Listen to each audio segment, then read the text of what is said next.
नमस्कार। आज हम एक बहुत ही खास किताब पाउलो कोएल्हो की द अल्केमिस्ट इस पर आधारित एक समीक्षा पर गहराई से बात करेंगे। जी, हमारे पास एक विश्लेषण है जो न सिर्फ कहानी को देखता है बल्कि उसके मतलब, उसके सिंबल्स और लोगों पर उसका क्या असर होता है उसको भी समझता है। हाँ, और ये जानने की कोशिश करता है कि ये जो कहानी है सैंटियागो की, स्पेन के गडरिये की, वो क्यों दुनिया भर में इतने लोगों को, खासकर युवाओं को, इतनी अपील करती है। बिल्कुल, वो सपना देखता है मिस्र के पिरामिडों का और वहां छिपे खजाने का, और बस यहीं से वो निकल पड़ता है। और ये सफर, जैसा विश्लेषण बताता है, कोई आसान सफर नहीं है।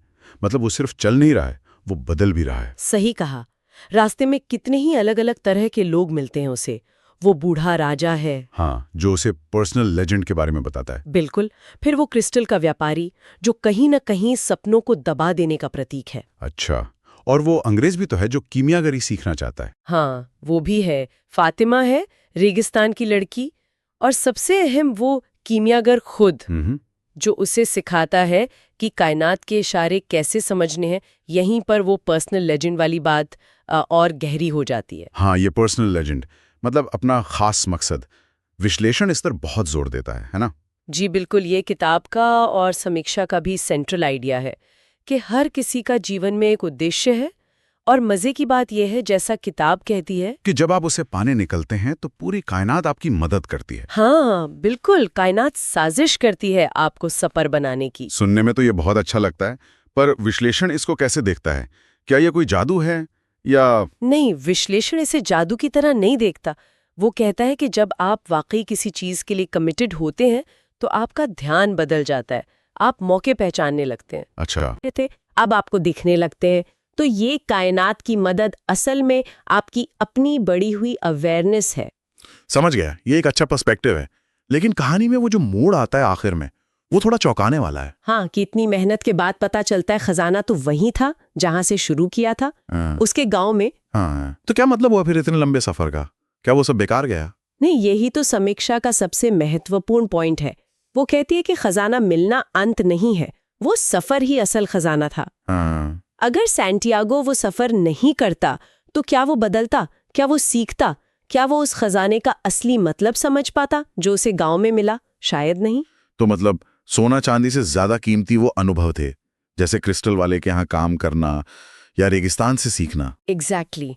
विश्लेषण इन्हीं अनुभवों को हाईलाइट करता है। क्रिस्टल व्यापारी ने उसे दिखाया कि सपनों के बारे में सिर्फ सोचना और उन्हें जीना, इसमें क्या फर्क है। सही बात। कीमियागर ने उसे सिखाया कि अपने दिल की सुनो, डर पर काबू पाओ।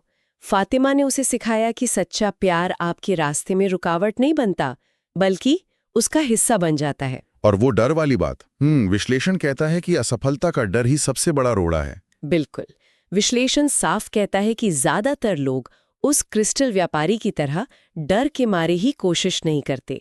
सैंटियागो की कहानी उस डर को जीतने की कहानी है। कोशिश न करना ही असली हार है। हाँ, और साथ ही अपने दिल की आवाज सुनना, अपनी इंट्यूशन पर भरोसा करना, ये भी बहुत जरूरी है। तो फिर इस किताब की इतनी पॉपुलैरिटी का राज क्या है इस विश्लेषण के हिसाब से?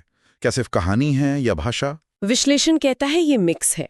भाषा बहुत सरल है, सीधी है, लेकिन बातें बहुत गहरी हैं। हाँ, ये तो है। कहानी में एडवेंचर है पर रूहानियत भी है। ये उम्मीद देती है, और सबसे बड़ी बात, ये हर किसी से जुड़ती है, क्योंकि ये बहुत ही बुनियादी इंसानी चीजों की बात करती है। मकसद की तलाश, प्यार, खुद को जानना। तो ये समीक्षा मानती हैं कि द अल्केमिस्ट एक कहानी से बढ़कर है। ये सेल्फ डिस्कवरी के लिए एक मेटाफर है, एक गाइड जैसी। सही कहा। ये उन लोगों के लिए है जो शायद लाइफ में किसी मोड़ पर हैं, या अपने सपनों को लेके थोड़े कंफ्यूज्ड है, या हिम्मत जुटा रहे हैं। और यहीं पर विश्लेषण एक सोचने वाली बात छोड़ता है।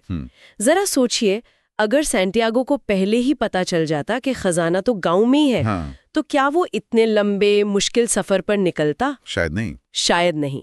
तो सवाल ये है कि क्या सिर्फ मंजिल का पता होना काफी है, या वो रास्ता, वो तजुर्बे, वो बदलाव, वही उस मंजिल को असली कीमत देते हैं? ये वाकई एक गहरा सवाल है जिस पर शायद हम सबको अपने अपने पर्सनल लेजेंड के बारे में सोचते हुए विचार कर